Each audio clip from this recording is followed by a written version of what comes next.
बेरजेचे राजकारण करा, वजाबाकीचे राजकारण करू नका. उपमुख्यमंत्री अजित पवार. बेरजेचे राजकारण करा, वजाबाकीचे राजकारण करू नका आणि जातीवाद कधी होता कामा नये अशा शब्दात उपमुख्यमंत्री अजित पवारांनी कार्यकर्त्यांना पक्षवाढीसाठीचा सल्ला दिला आहे.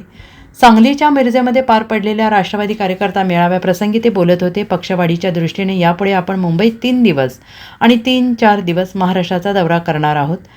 पुढे बीडमधून त्याची सुरुवात देखील आपण केलेली आहे. त्यामुळे जिल्हाध्यक्षांनी देखील यापुढे बेरजेचं राजकारण करावं, वजाबाकीची राजकारणं करू नयेत, माणसं जोडली पाहिजेत आणि जातीवाद होता कामा नये. छत्रपती शिवाजी महाराजांची शिकवण लक्षात घेऊन पुढे गेलं पाहिजे असं मत देखील मुख्यमंत्री अजित पवारांनी व्यक्त केलं आहे. पण त्याच्याकरता आपल्याला मला आणि माझ्या बाकीच्या सहकाऱ्यांना महाराष्ट्राच्या कानाकोपऱ्यामध्ये जाऊन दौरे वाढवावे लागतील. मी आता आठवड्यातले 3 दिवस मुंबईत थांबणार, 4 दिवस महाराष्ट्राच्या कानाकोपऱ्यात जाणार. आज आता रात्री इथं गेल्यानंतर उद्याच मी जळगावच्या अर्धा दिवस दौऱ्यावर, अर्धा दिवस कोल्हापूरच्या दौऱ्यावर आहे.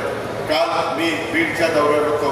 अशा पद्धतीने माझे कार्यक्रम चाललेले आहेत. माझ्या जिल्हाध्यक्ष आमचे निशिकांत पाटील असतील किंवा बाकीचे माझे सहकारी असतील, त्या सगळ्यांनी देखील आपापली जबाबदारी ओळखून काम केलं पाहिजे. बेरजेचं राजकारण केलं पाहिजे. वजाबाकीचं राजकारण करून कुणाचंही बरं झालं नाही.